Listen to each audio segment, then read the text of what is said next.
নমস্কার। গল্প আনলিমিটেড চ্যানেলে আজকে আমাদের নিবেদন কবিগুরু রবীন্দ্রনাথ ঠাকুরের লেখা জীবিত ও মৃত। রানীহাটের জমিদার সারদাশঙ্কর বাবুদের বাড়ির বিধবা বধূটির পিতৃকুলে কেহ ছিল না। সকলেই একে একে মারা গিয়াছে। পতিকুলেও ঠিক আপনার বলিতে কেহ নাই, পতিও নাই, পুত্রও নাই। একটি ভাশুরপো, সারদাশঙ্করের ছোট ছেলেটি, সেই তাহার চক্ষের মণি।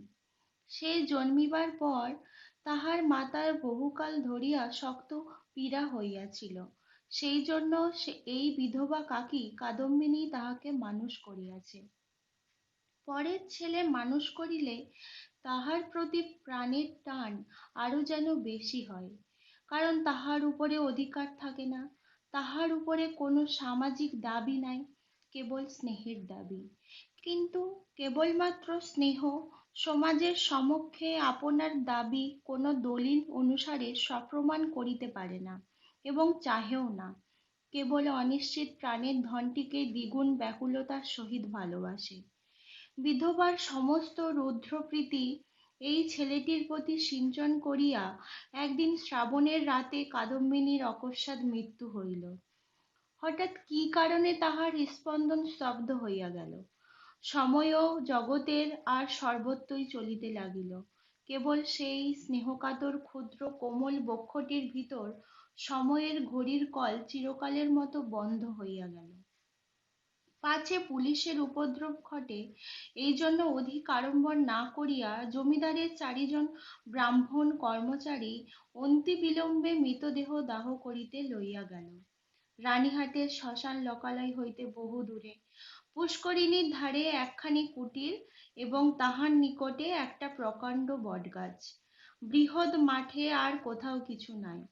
পূর্বে এইখান দিয়া নদী বহিত, এখন নদী একেবারে শুকাইয়া গেছে। সেই শুষ্ক জলপথের এক অংশ খনন করিয়া শ্মশানের পুষ্করিণী নির্মিত হইয়াছে। এখনকার লোকেরা এই পুষ্করিণীকেই পুণ্য স্রোতস্বিনীর প্রতিনিধি রূপে জ্ঞান করে। মৃতদেহ কুটিরের মধ্যে স্থাপন করিয়া চিতার কাঠ আসিবার প্রতীক্ষায় 4 জনে বসিয়া রহিল। সময় এত দীর্ঘ বোধ হইতে লাগিল যে অধীর হইয়া 4 জনের মধ্যে নিতাই এবং গুরুচরণ কাঠ আনিতে এত বিলম্ব হইতেছে কেন দেখিতে গেল। বিধু এবং বনমালী মৃতদেহ রক্ষা করিয়া বসিয়া রহিল। শ্রাবণের অন্ধকার রাত্রি, থমথমে মেঘ করিয়া আছে, আকাশে একটি তারা দেখা যায় না। অন্ধকার ঘরে 2 জনে চুপ করিয়া বসিয়া রহিল। একজনের চাদরে ডিসলাই এবং বাতি বাঁধা ছিল। বর্ষাকালে ডিসলাই বহু চেষ্টাতেও জ্বলিল না। যে লণ্ঠন সঙ্গে ছিল তাহাও নিবিয়া গেছে। অনেকক্ষণ চুপ করিয়া থাকিয়া একজন কহিল, ভাইরে, এক ছিলিম তামাকের জোগাড় থাকিলে বড় সুবিধা হইত, তাড়াতাড়িতে কিছুই আনা হয় নাই। অন্য ব্যক্তি কহিল, আমি চট করিয়া এক দৌড়ে সমস্ত সংগ্রহ করিয়া আনিতে পারি। বনমালীর পলায়নের অভিপ্রায় বুঝিয়া বিধু কহিল, মাইরি, আর আমি বুঝি এখানে একলা বসিয়া থাকিব। আবার কথাবার্তাই বন্ধ হইয়া গেল। 5 মিনিটকে 1 ঘণ্টা বলিয়া মনে হইতে লাগিল। যাহারা কাঠ আনতে গিয়াছিল তাহাদিগকে মনে মনে ইহারা গালি দিতে লাগিল। তাহারা যে দিব্য আরামে কোথাও বসিয়া গল্প করিতে করিতে তামাক খাইতেছে, এ সন্দেহ ক্রমশই তাদের মনে ঘনীভূত হইয়া উঠিতে লাগিল। কোথাও কিছু শব্দ নাই, কেবল পুষ্করিণী তীরের হইতে অবিশ্রাম ঝিল্লি এবং ভেকের ডাক শোনা যাইতেছে। এমন সময় মনে হইল খাটটা যেন ঈষৎ নড়িল, যেন মৃতদেহ পাশ ফিরিয়া শুইল। বিধু এবং বনমালী রাম নাম জপিতে জপিতে কাঁপিতে লাগিল। হঠাৎ ঘরের মধ্যে একটা দীর্ঘ নিঃশ্বাস শোনা গেল। বিধু এবং বনমালী এক মুহূর্তে ঘর হইতে লম্ফ দিয়া বাহির হইয়া গ্রামের অভিমুখে দৌড় দিল। প্রায় কোষ ডেরেক পথ গিয়া দেখিল তাহাদের অবশিষ্ট 2 সঙ্গী লণ্ঠন হাতে ফিরিয়া আসিতেছে। তাহারা বাস্তবিকই তামাক খাইতে গিয়াছিল, কাঠের কোনো খবর জানে না। তথাপি সংবাদ দিল গাছ কাটিয়া কাঠ ফাড়াইতেছে, অন্তি বিলম্বে রওনা হইবে। তখন বিধু এবং বনমালী কুটিরের সমস্ত ঘটনা বর্ণনা করিল। নিতাই এবং গুরুচরণ অবিশ্বাস করিয়া উড়াইয়া দিল এবং কর্তব্য ত্যাগ করিয়া আসার জন্য অপর দুইজনের প্রতি অত্যন্ত রাগ করিয়া বিস্তর ভৎসনা করিতে লাগিল। কাল বিলম্ব না করিয়া চারজনই শ্মশানে সেই কুটিরে গিয়া উপস্থিত হইল। ঘরে ঢুকিয়া দেখিল মৃতদেহ নাই, শূন্য খাট পড়িয়া আছে। পরস্পর মুখ চাহিয়া রহিল, যদি শৃগালে লইয়া গিয়া থাকে। কিন্তু আচ্ছাদন বস্ত্রটি পর্যন্ত নাই। সন্ধান করিতে করিতে বাহিরে গিয়া দেখে কুটিরের দ্বারের কাছে খানিকটা কাদা জমিয়াছিল, তাহাতে তিলকের সদ্য এবং ক্ষুদ্র পদচিহ্ন। সারদা শঙ্কর সহজ লোক নহেন, তাহাকে এই ভূতের গল্প বলিলে হঠাৎ যে কোনো শুভফল পাওয়া যাইবে এমন সম্ভাবনা নাই। তখন চারজনে বিস্তর পরামর্শ করিয়া স্থির করিল যে দাহকার্য সমাধা হইয়াছে, এইরূপ খবর দেওয়াই ভালো। ভোরের দিকে যাহারা কাঠ লইয়া আসিল তারা সংবাদ পাইল বিলম্ব দেখিয়া পূর্বেই কাজ শেষ করা হইয়াছে। কুটিরের মধ্যে কাঠ সঞ্চিত ছিল, এ সম্বন্ধে কাহারও সহজে সন্দেহ উপস্থিত হইতে পারে না, কারণ মৃতদেহ এমন কিছু বহুমূল্য সম্পত্তি নহে যে কেহ ফাঁকি দিয়া চুরি করিয়া লইয়া যাইবে।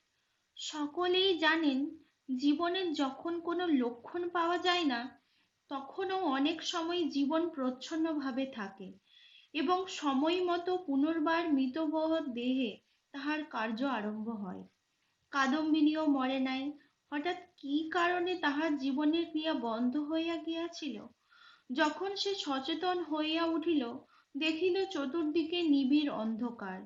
চির অভ্যাস মতো যেখানে শয়ন করিয়া থাকে মনে হইল এটা সে জায়গা নহে। একেবারে ডাকিল, দিদি। অন্ধকারে ঘরে কেহ সাড়া দিল না। সভয়ে উঠিয়া বসিল। মনে পড়িল সেই মৃত্যুশয্যার কথা, সেই হঠাৎ বক্ষের কাছে একটি বেদনা, শ্বাসরোধের উপক্রম। তাহার বড় জা ঘরের কোণে বসিয়া একটি অগ্নিকুণ্ডের উপরে খোকার জন্য দুধ গরম করিতেছে। কাদম্বিনী আর দাঁড়াইতে না পারিয়া বিছানার উপর আছাড় খাইয়া পড়িল। রুদ্ধ কণ্ঠে কহিল, দিদি, একবার খোকাকে আনিয়া দাও, আমার প্রাণ কেমন করিতেছে। তাহার পর সমস্ত কালো হইয়া আসিল, যেন একটি লেখা খাতার উপরে দয়াৎশুদ্ধ কালি গড়াইয়া পড়িল। কাদম্বিনীর সমস্ত স্মৃতি এবং চেতনা, বিশ্বগ্রন্থের সমস্ত অক্ষর এক মুহূর্তে একাকার হইয়া গেল। খোকা তাহাকে একবার শেষবারের মতো তাহার সেই সুমিষ্ট ভালোবাসার স্বরে কাকিমা বলিয়া ডাকিয়াছিল কিনা তাহার অন্তত অজ্ঞাত মরণযাত্রার পথে চিরপরিচিত পৃথিবী হইতে এই শেষ স্নেহ পাথেয়টুকু সংগ্রহ করিয়া আনাইয়াছিল কিনা বিধবার তাহাও মনে পড়ে না। প্রথমেই মনে হইল জমালয় বুঝি এইরূপ চিরনির্জন এবং চির অন্ধকার। সেখানে কিছুই দেখিবার নাই, শুনিবার নাই, কাজ করিবার নাই, কেবল চিরকাল এইরূপ জাগিয়া উঠিয়া বসিয়া থাকতে হইবে। তাহার পর যখন মুক্ত দ্বার দিয়া হঠাৎ একটা ঠান্ডা বাতলার বাতাস দিল এবং বর্ষার ভেকের ডাক কানে প্রবেশ করিল, তখন এক মুহূর্তে তাহার এই স্বল্প জীবনের শৈশব সমস্ত বর্ষার স্মৃতি ঘনীভূতভাবে তাহার মনে উদয় হইল এবং পৃথিবীর নিকট সংস্পর্শ সে অনুভব করিতে পারিল। একবার বিদ্যুৎ চমকাইয়া উঠিল, সম্মুখে পুষ্করিণী, বটগাছ, বৃহৎ মাঠ এবং সুদূর তরুশ্রেণী এক পলকে চোখে পড়িল। মনে পড়িল মাঝে মাঝে পুণ্যতিথি উপলক্ষে এই পুষ্করিণীতে আসিয়া স্নান করিয়াছে এবং মনে পড়িল এই সময় এই শ্মশানে মৃতদেহ দেখিয়া মৃত্যুকে কি ভয়ানক মনে হইত। প্রথমেই মনে হইল বাড়ি ফিরিয়া যাইতে হবে, কিন্তু তখনই ভাবিল আমি তো বাঁচিয়া নাই, আমাকে বাড়িতে লইবে কেন? সেখানে যে অমঙ্গল হইবে। জীবরাজ্য হইতে আমি যে নির্বাসিত হইয়া আসিয়াছি, আমি যে আমার প্রেতাত্মা। তাই যদি না হইবে তবে সে এই অর্ধরাত্রে শারদাশঙ্করের সুরক্ষিত অন্তঃপুর হইতে এই দুর্গম শ্মশানে আসিল কেমন করিয়া? এখনো যদি তার অন্ত্যেষ্টিক্রিয়া শেষ না হইয়া থাকে, তবে দাহ করিবার লোকজন গেল কোথায়? শারদাশঙ্করের আলোকৃত গৃহে তাহার মৃত্যুর শেষ মুহূর্ত মনে পড়িল। তাহার পরে এই বহু দূরবর্তী জনশূন্য অন্ধকার শ্মশানের মধ্যে আপনাকে একাকিনী দেখিয়া সে জানিল, আমি এই পৃথিবীর জনসমাজের আর কেহ নহি। আমি অতি ভীষণ অকল্যাণকারিণী, আমি আমার প্রেতাত্মা। এই কথা মনে উদয় হইবা মাত্র তাহার মনে হইল, তাহার চতুর্দিক হইতে বিশ্বনিয়মের সমস্ত বন্ধন যেন ছিন্ন হইয়া গিয়াছে, যেন তাহার অদ্ভুত শক্তি, অসীম স্বাধীনতা, যেখানে ইচ্ছা যাইতে পারে, যাহা ইচ্ছা করিতে পারে। এই অভূতপূর্ব নতুন ভাবের আবির্ভাবে সে উন্মত্তের মতো হইয়া হঠাৎ একটা দমকা বাতাসের মতো ঘর হইতে বাহির হইয়া অন্ধকার শ্মশানের উপর দিয়া চলিল। মনে লজ্জা ভয় ভাবনার লেশমাত্র রহিল না। চলিতে চলিতে চরণ শান্ত, দেহ দুর্বল হইয়া আসিতে লাগিল। মাঠের পর মাঠ আর শেষ হয় না। মাঝে মাঝে ধান্য ক্ষেত্র, কোথাও বা এক হাঁটু জল দাঁড়িয়ে আছে। যখন ভোরের আলো অল্প অল্প দেখা দিয়াছে, তখন অদূরের লোকালয়ের বাঁশঝাড় হইতে দুটো একটা পাখির ডাক শোনা গেল। তখন তাহার কেমন ভয় করিতে লাগিল। পৃথিবীর সহিত, জীবিত মনুষ্যের সহিত এখন তাহার কিরূপ নতুন সম্পর্ক দাঁড়িয়েছে সে কিছু জানে না। যতক্ষণ মাঠে ছিল, শ্মশানে ছিল, শ্রাবণ রজনীর অন্ধকারের মধ্যে ছিল, ততক্ষণ সে নির্ভয়ে ছিল, যেন আপন রাজ্যে ছিল। মানুষ ভূতকে ভয় করে, ভূতও মানুষকে ভয় করে। মৃত্যু নদীর দুই পারে দুইজনের বাস। কাপড়ে কাদা মাখিয়া অদ্ভুত ভাবের বশে ও রাত্রি জাগরণে পাগলের মতো হইয়া কাদম্বিনীর যেরূপ চেহারা হইয়াছিল, তাহাতে মানুষ তাহাকে দেখিয়া ভয় পাইতে পারিত, এবং ছেলেরা বোধহয় দূরে পলাইয়া গিয়া তাহাকে ঢেলা মারিত। সৌভাগ্যক্রমে একটি পথিক ভদ্রলোক তাহাকে সর্বপ্রথমে এই অবস্থায় দেখিতে পায়। সে আসিয়া কহিল, মা, তোমাকে ভদ্র কুলবধূ বলিয়া বোধ হইতেছে, তুমি এই অবস্থায় একলা পথে কোথায় চলিয়াছ? কাদম্বিনী প্রথমে কোনো উত্তর না দিয়া তাকিয়া রহিল। হঠাৎ কিছু ভাবিয়া পাইল না। সে যে সংসারের মধ্যে আছে, তাহাকে যে ভদ্র কুলবধূর মতো দেখাইতেছে, গ্রামের পথে পথিক তাহাকে যে প্রশ্ন জিজ্ঞাসা করিতেছে, এ সমস্তই তাহার কাছে অভাবনীয় বলিয়া বোধ হইল।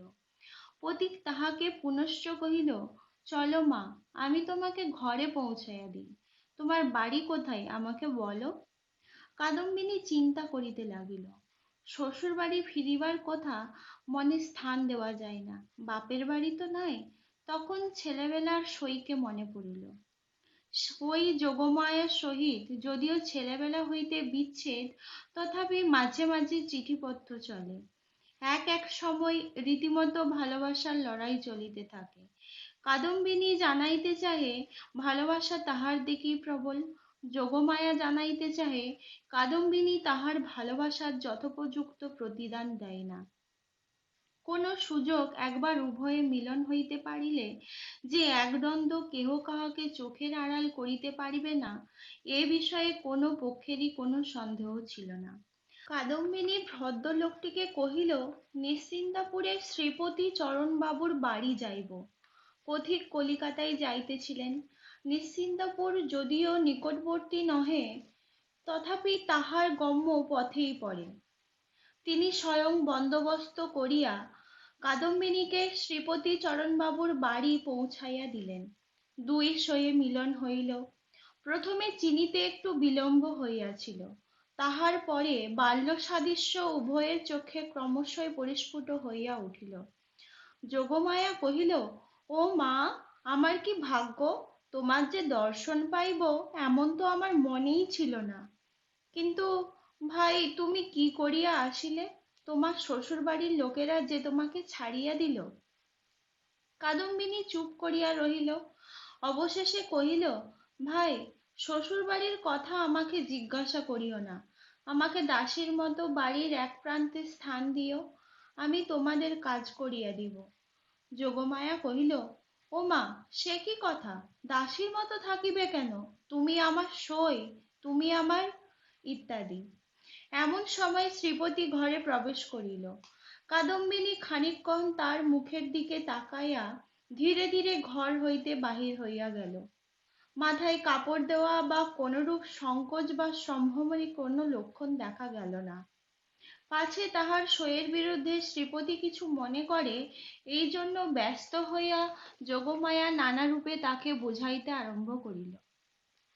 কিন্তু এত অল্প বোঝাইতে হলো এবং শ্রীপতি এত সহজে যোগমায়ার সমস্ত প্রস্তাবে অনুমোদন করিল যে যোগমায়া মনে মনে বিশেষ সন্তুষ্ট হইল না। কাদম্বিনী সইয়ের বাড়িতে আসিল, কিন্তু সইয়ের সঙ্গে মিশিতে পারিল না। মাঝে মৃত্যুর ব্যবধান। আত্ম সম্বন্ধে সর্বদা একটা সন্দেহ এবং চেতনা থাকিলে পরের সঙ্গে মেলা যায় না। কাদম্বিনী যোগমায়ার মুখের দিকে চায় এবং কি যেন ভাবে, মনে করে স্বামী এবং ঘরকন্যা লইয়া ও যেন বহু দূরে আর এক জগতে আছে। স্নেহ মমতা এবং সমস্ত কর্তব্য লইয়া ও যে পৃথিবীর লোক, আর আমি যেন শূন্য ছায়া। ও যেন অস্তিত্বের দেশে, আর আমি যেন অনন্তের মধ্যে। যোগমায়ারও কেমন কেমন লাগিল, কিছুই বুঝিতে পারিল না। স্ত্রীলোক রহস্য সহ্য করিতে পারে না, কারণ অনিশ্চিতকে লইয়া কবিত্ব করা যায়, বীরত্ব করা যায়, পাণ্ডিত্য করা যায়, কিন্তু ঘরকন্না করা যায় না। এই জন্য স্ত্রীলোক যেটা বুঝিতে পারে না, হয় সেটার অস্তিত্ব বিলোপ করিয়া তাহার সহিত কোনো সম্পর্ক রাখে না, নয় তাহাকে স্বহস্তে নতুন মূর্তি দিয়া নিজের ব্যবহারযোগ্য একটি সামগ্রী গড়িয়া তোলে। যদিও দুইয়ের কোনোটাই না পারে, তবে তাহার উপর ভারী রাগ করিতে থাকে। কাদম্বিনী যতই দুর্বোধ হইয়া উঠিল, যোগমায়া তাহার উপর ততই রাগ করিতে লাগিল। ভাবিল, এ কি উপদ্রব স্কন্ধের উপর চাপিল। আবার আর এক বিপদ, কাদম্বিনীর আপনাকে আপনি ভয় করে। সে নিজের কাজ হইতে নিজে কিছুতেই পলাইতে পারে না। যাহাদের ভূতের ভয় আছে, তাহারা আপনার পশ্চাৎ দিগকে ভয় করে। যেখানে দৃষ্টি রাখিতে পারে না, সেইখানেই ভয়। কিন্তু কাদম্বিনী আপনার মধ্যেই সর্বাপেক্ষা বেশি ভয়, বাহিরে তাহার ভয় নাই। এই জন্য বৃজন দ্বিপ্রহরে সে একা ঘরে একদিন চিৎকার করিয়া উঠিত, এবং সন্ধ্যাবেলায় দিবালোকে আপনার ছায়া দেখিলে তাহার গা ছমছম করিতে থাকে। তাহার এই ভয় দেখিয়া বাড়িশুদ্ধ লোকের মনে কেমন একটা ভয় জন্মিয়া গেল। চাকর দাসীরা এবং যোগমায়াও যখন তখন যেখানে সেখানে ভূত দেখিতে আরম্ভ করিল। একদিন এমন হইল, কাদম্বিনী অর্ধরাত্রে আপন শয়নগৃহ হইতে কাঁদিয়া বাহির হইয়া একেবারে যোগমায়ার গৃহদ্বারে আসিয়া কহিল, দিদি, দিদি, তোমার দুটি পায়ে পড়ি গো, আমায় একলা ফেলিয়া রাখিও না। যোগমায়ার যেমন ভয়ও পাইল, তেমনি রাগও হইল। ইচ্ছা করিল তৎক্ষণাৎ কাদম্বিনীকে দূর করিয়া দেয়। দয়াপরবশ শ্রীপতি অনেক চেষ্টায় তাহাকে ঠান্ডা করিয়া পার্শ্ববর্তী গৃহে স্থান দিল। পরদিন অসময়ে অন্তঃপুরে শ্রীপতির তলব হইল। যোগমায়া তাহাকে অকস্মাৎ ভর্ৎসনা করিতে আরম্ভ করিল। হ্যাঁ গা, তুমি কেমন ধারা লোক! একজন মেয়ে মানুষ আপন শ্বশুরঘর ছাড়িয়া তোমার ঘরে আসিয়া অধিষ্ঠান হইল, মাসখানেক হইয়া গেল, তবু যাইবার নাম করে না, আর তোমার মুখে যে একটি আপত্তি মাত্র শুনি না। তোমার মনের ভাবটা কি বুঝাইয়া বলো দেখি। তোমরা পুরুষ মানুষ এমনই জাতি বটে। বাস্তবিক সাধারণ স্ত্রী জাতির পরে পুরুষ মানুষের একটা নির্বিচার পক্ষপাত আছে, এবং সেজন্য স্ত্রীলোকেরাই তাহাদিগকে অধিক অপরাধী করে। নিঃসহায় অথচ সুন্দরী কাদম্বিনীর প্রতি শ্রীপতির করুণা যে যথোচিত মাত্রার চেয়ে কিঞ্চিৎ অধিক ছিল, তাহার বিরুদ্ধে তিনি যোগমায়ার গাত্রস্পর্শপূর্বক শপথ করিতে উদ্যত হইলেও তাহার ব্যবহারে তাহার প্রমাণ পাওয়া যাইত। তিনি মনে করেন নিশ্চয়ই শ্বশুরবাড়ির লোকেরা এই পুত্রহীনা বিধবার প্রতি অন্যায় অত্যাচার করিত, তাই নিতান্ত সহ্য করিতে না পারিয়া পলাইয়া কাদম্বিনী আমার আশ্রয় লইয়াছে। যখন ইহার বাম্মা কেহই নাই, তখন আমি ইহাকে কি করিয়া ত্যাগ করি। এই বলিয়া তিনি কোনরূপ সন্ধান লইতে ক্ষান্ত ছিলেন, এবং কাদম্বিনীকেও এই অপ্রীতিকর বিষয়ে প্রশ্ন করিয়া ব্যথিত করিতে তাহার প্রবৃত্তি হইত না। তখন তাহার স্ত্রী তাহার অসার কর্তব্য বুদ্ধিতে নানা প্রকার আঘাত দিতে লাগিল। কাদম্বিনী শ্বশুর বাড়িতে খবর দেওয়া যে তাহার গৃহের শান্তি রক্ষার পক্ষে একান্ত আবশ্যক, তাহা তিনি বেশ বুঝিতে পারিলেন। অবশেষে স্থির করিলেন, হঠাৎ চিঠি লিখিয়া বসিলে ভালো ফল নাও হইতে পারে। রানীহাটে তিনি নিজে গিয়া সন্ধান লইয়া যাহা কর্তব্য স্থির করিবেন। শ্রীপতি তো গেলেন। এদিকে যোগমায়া আসিয়া কাদম্বিনীকে কহিল, সই, এখানে তোমার আর থাকা ভালো দেখাইতেছে না, লোকে কি বলিবে। কাদম্বিনী গম্ভীরভাবে যোগমায়ার মুখের দিকে তাকিয়া বলিল, লোকের সঙ্গে আমার সম্পর্ক কি? যোগমায়া কথা শুনিয়া অবাক হইয়া গেল, কিঞ্চিৎ রাগিয়া কহিল, তোমার না থাকে আমাদের তো আছে, আমরা পরের বধূকে কি বলিয়া আটক করিয়া রাখিব। কাদম্বিনী কহিল, আমার শ্বশুরঘর কোথায়? যোগমায়া ভাবিল, মরণ, পরাকপালি বলে কি। কাদম্বিনী ধীরে ধীরে কহিল, আমি কি তোমাদের কেহ? আমি কি এ পৃথিবীর? তোমরা হাসিতেছ, কাঁদিতেছ, ভালোবাসিতেছ, সবাই আপন আপন লইয়া আছো, আমি তো কেবল চাহিয়া আছি। তোমরা মানুষ আর আমি ছায়া। বুঝিতে পারি না ভগবান আমাকে তোমাদের এই সংসারের মাঝখানে কেন রাখিয়াছেন। তোমরাও ভয় করো, পাছে তোমাদের হাসি খেলার মধ্যে আমি অমঙ্গল আনি। আমিও বুঝিয়া উঠিতে পারি না তোমাদের সঙ্গে আমার কি সম্পর্ক। কিন্তু ঈশ্বর যখন আমাদের জন্য আর কোনো স্থান গড়িয়া রাখেন নাই, তখন কাজে কাজেই বন্ধন ছিঁড়িয়া যায়, তবু তোমাদের কাছেই ঘুরিয়া ঘুরিয়া বেড়াই। এমনই ভাবে চাহিয়া কথাগুলো বলিয়া গেল যে যোগমায়া কেমন একরকম করিয়া মোটের উপর একটা কি বুঝিতে পারিল, কিন্তু আসল কথাটা বুঝিল না, জবাবও দিতে পারিল না, দ্বিতীয়বার প্রশ্ন করতেও পারিল না, অত্যন্ত ভারগ্রস্ত গম্ভীরভাবে চলিয়া গেল। রাত্রি প্রায় যখন 10টা, তখন শ্রীপতি রানীহাট হইতে ফিরিয়া আসিলেন। মুষলধারে বৃষ্টিতে পৃথিবী ভাসিয়া যাইতেছে। ক্রমাগতই তাহার ঝরঝর শব্দে মনে হইতেছে বৃষ্টির শেষ নাই, আজ রাত্রিরও শেষ নাই। যোগমায়া জিজ্ঞাসা করিল, কি হইল? শ্রীপতি কহিলেন, সে অনেক কথা, পরে হইবে, বলিয়া কাপড় ছাড়িয়া আহার করিলেন এবং তামাক খাইয়া শুইতে গেলেন। ভাবটা অত্যন্ত চিন্তিত। যোগমায়া অনেকক্ষণ কৌতূহল দমন করিয়াছিলেন। শয্যায় প্রবেশ করিয়াই জিজ্ঞাসা করিলেন, কি শুনিলে, বলো। শ্রীপতি কহিলেন, নিশ্চয়ই তুমি একটা ভুল করিয়াছ। শুনিবা মাত্র যোগমায়া মনে মনে ঈষৎ রাগ করিলেন। ভুল মেয়েরা কখনোই করে না, যদি বা করে কোনো সুবুদ্ধি পুরুষের সেটা উল্লেখ করা কর্তব্য হয় না, নিজের ঘাড় পাতিয়া লইয়াই সযুক্তি। যোগমায়া কিঞ্চিৎ উষ্ণভাবে কহিলেন, কি রকম শুনি। শ্রীপতি কহিলেন, যে স্ত্রীলোকটি তোমার ঘরে স্থান দিয়াছ, সে তোমার সই কাদম্বিনী নহে। এমনতর কথা শুনিলে সহজেই রাগ হইতে পারে, বিশেষত নিজের স্বামীর মুখে শুনিলে তো কথাই নাই। যোগমায়া কহিলেন, আমার সইকে আমি চিনি না, তোমার কাছ হইতে চিনিয়া লইতে হবে, কি কথা শ্রী। শ্রীপতি বুঝাইলেন, এ স্থলে কথা স্ত্রী লইয়া কোনরূপ তর্ক হইতেছে না, প্রমাণ দেখিতে হইবে।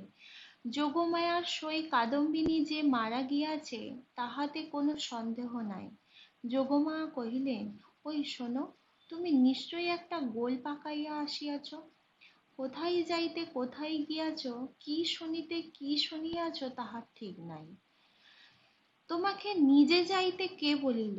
একখানা চিঠি দিলেই তো সমস্ত পরিষ্কার হইত। নিজের কর্মপটুতার প্রতি স্ত্রীর এইরূপ বিশ্বাসের অভাবে শ্রীপতি অত্যন্ত ক্ষুণ্ণ হইয়া বিস্তারিতভাবে সমস্ত প্রমাণ প্রয়োগ করিতে লাগিলেন, কিন্তু কোনো ফল হইল না। উভয় পক্ষে হ্যাঁ না করিতে করিতে রাত্রি দ্বিপ্রহর হইয়া গেল। যদিও কাদম্বিনীকে এই দণ্ডে গৃহ হইতে বহিষ্কৃত করিয়া দেওয়া সম্বন্ধে স্বামী স্ত্রী কাহারও মতভেদ ছিল না, কারণ শ্রীপতির বিশ্বাস তাহার অতিথি ছদ্ম পরিচয়ে তাহার স্ত্রীকে এতদিন প্রতারণা করিয়াছে, এবং যোগমায়ার বিশ্বাস সে কুল ত্যাগিনী। তথাপি উপস্থিত তর্কটা সম্বন্ধে উভয়ের কেউই হার মানিতে চাহে না। উভয়ের কণ্ঠস্বর ক্রমেই উচ্চ হইয়া উঠিতে লাগিল। ভুলিয়া গেলেন পাশের ঘরেই কাদম্বিনী শুইয়া আছে। একজন বলেন, ভালো বিপদেই পড়া গেল, আমি নিজের কানে শুনিয়া আসিলাম। আর একজন দৃঢ়স্বরে বলেন, সে কথা বলিলে মানিব কেন, আমি নিজের চক্ষে দেখিতেছি। অবশেষে যোগমায়া জিজ্ঞাসা করিলেন, আচ্ছা কাদম্বিনী কবে মরিল বলো দেখি। ভাবিলেন কাদম্বিনীর কোনো একটা চিঠির তারিখের সহিত অনৈক্য বাহির করিয়া শ্রীপতির ভ্রম সপ্রমাণ করিয়া দিবেন। শ্রীপতি যে তারিখের কথা বলিলেন উভয়ে হিসাব করিয়া দেখিলেন, যেদিন সন্ধ্যাবেলায় কাদম্বিনী তাহাদের বাড়ি আসে সে তারিখ ঠিক তাহার পূর্বের দিনেই পড়ে। শুনিবা মাত্র যোগমায়ার বুকটা হঠাৎ কাঁপিয়া উঠিল। শ্রীপতিরও কেমন একরকম বোধ হইতে লাগিল। এমন সময়ে তাহাদের ঘরের দ্বার খুলিয়া গেল। একটা বাতলার বাতাস আসিয়া প্রদীপটা ফস করিয়া নিভিয়া গেল। বাহিরের অন্ধকার প্রবেশ করিয়া এক মুহূর্তে সমস্ত ঘরটা আগাগোড়া ভরিয়া গেল। কাদম্বিনী একেবারে ঘরের ভিতর আসিয়া দাঁড়াইল। তখন রাত্রি 2:30 প্রহর হইয়া গিয়াছে। বাহিরে অবিশ্রাম বৃষ্টি পড়িতেছে। কাদম্বিনী কহিল, সই আমি তোমার সেই কাদম্বিনী, কিন্তু এখন আমি আর বাঁচিয়া নাই, আমি মরিয়া আছি। যোগমায়া ভয়ে চিৎকার করিয়া উঠিলেন। শ্রীপতির বাক্যস্ফূর্তি হইল না। কিন্তু আমি মরিয়াছি ছাড়া তোমাদের কাছে আর কি অপরাধ করিয়াছি? আমার যদি ইহলোকেও স্থান নাই, পরলোকেও স্থান নাই, ওগো আমি তবে কোথায় যাইব? তীব্র কণ্ঠে চিৎকার করিয়া যেন এই গভীর বর্ষা নিশীথে সুপ্ত বিধাতাকে জাগ্রত করিয়া জিজ্ঞাসা করিল, ওগো আমি তবে কোথায় যাইব? এই বলিয়া মূর্ছিত দম্পতিকে অন্ধকার ঘরে ফেলিয়া বিশ্ব জগতে কাদম্বিনী আপনার স্থান খুঁজিতে গেল। কাদম্বিনী যে কেমন করিয়া রানীহাটে ফিরিয়া গেল তাহা বলা কঠিন, কিন্তু প্রথমে কাহাকেও দেখা দিল না। সমস্ত দিন অনাহারে একটা ভাঙা পোড়ো মন্দিরে যাপন করিল। বর্ষার অকাল সন্ধ্যা যখন অত্যন্ত ঘন হইয়া আসিল এবং আসন্ন দুর্যোগের আশঙ্কায় গ্রামের লোকেরা ব্যস্ত হইয়া আপন আপন গৃহ আশ্রয় করিল, তখন কাদম্বিনী পথে বাহির হইল। শ্বশুরবাড়ির দ্বারে গিয়া একবার তাহার হৃৎকম্প উপস্থিত হইয়াছিল, কিন্তু মস্ত ঘোমটা টানিয়া যখন ভিতরে প্রবেশ করিল, দাসীভ্রমে দারীরা কোনরূপ বাধা দিল না। এমন সময় বৃষ্টি খুব চাপিয়া আসিল, বাতাসও বেগে বহিতে লাগিল। তখন বাড়ির গৃহিণী শারদাশঙ্করের স্ত্রী তাহার বিধবা ননদের সহিত তাস খেলিতেছিলেন। ঝি ছিল রান্নাঘরে, এবং পীড়িত খোকা জ্বরের উপশমে শয়নগৃহে বিছানায় ঘুমাইতেছিল। কাদম্বিনী সকলের চক্ষু এড়াইয়া সেই ঘরে প্রবেশ করিল। সে যে কি ভাবিয়া শ্বশুর বাড়ি আসিয়াছিল জানি না, সে নিজেও জানে না। কেবল এইটুকু জানে, একবার খোকাকে চক্ষে দেখিয়া যাইবার ইচ্ছা, তাহার পর কোথা যাইবে কি হইবে সে কথা সে ভাবেও নাই। দীপালোকে দেখিল রুগ্ন শীর্ণ খোকা হাত মুঠা করিয়া ঘুমাইয়া আছে। দেখিয়া উত্তপ্ত হৃদয় যেন তৃষাতুর হইয়া উঠিল। তাহার সমস্ত বালাই লইয়া তাহাকে একবার বুকে চাপিয়া না ধরিলে কি বাঁচা যায়? আর তাহার পর মনে পড়িল, আমি নাই, ইহাকে দেখিবার কে আছে? ইহার মা সঙ্গ ভালোবাসে, গল্প ভালোবাসে, খেলা ভালোবাসে। এতদিন আমার হাতে ভার দিয়াই সে নিশ্চিন্ত ছিল।